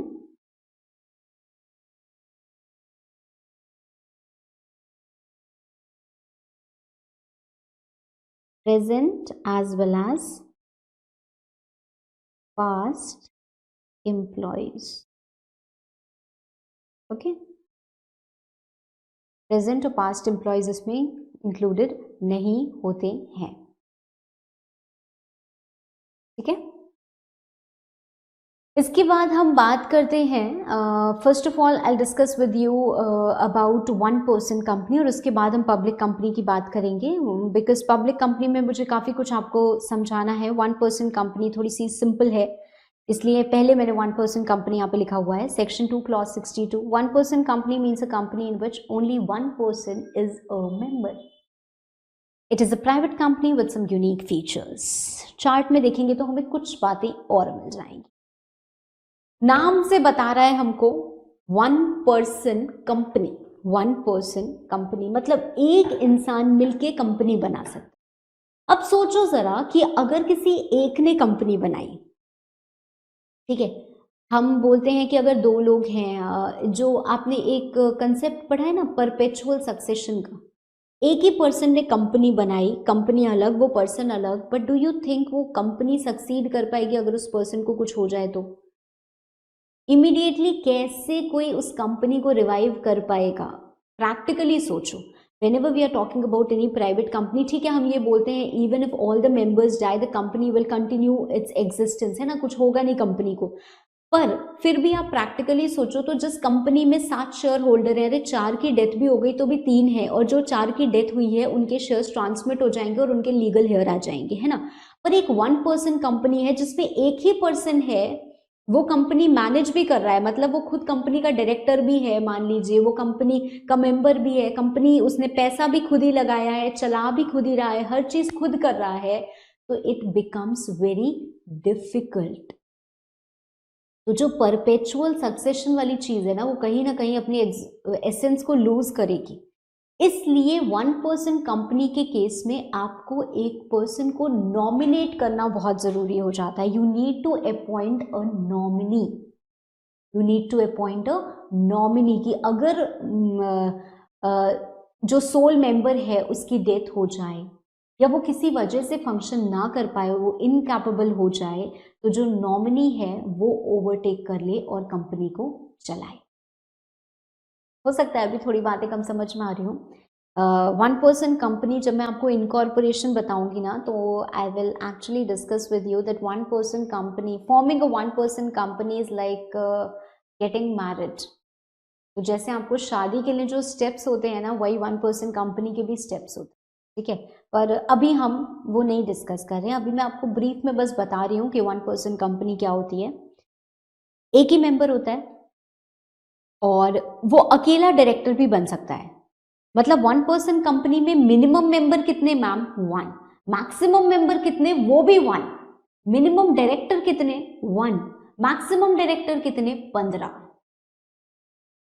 वन पर्सन कंपनी में आपको एक ही डायरेक्टर रखना है, मैक्सिमम ये नहीं होता है. मैक्सिमम डायरेक्टरशिप सभी भी डायरेक्टर चैप्टर में डिफाइंड है. मिनिमम नंबर ऑफ डायरेक्टर एक होता है. ठीक है, और वो जो पर्सन बना रहा है वो खुद ही डायरेक्टर भी हो सकता है, पर वो रेसिडेंट होना चाहिए, मतलब देश का होना चाहिए, बाहर का नहीं होना चाहिए, माइनर नहीं होना चाहिए.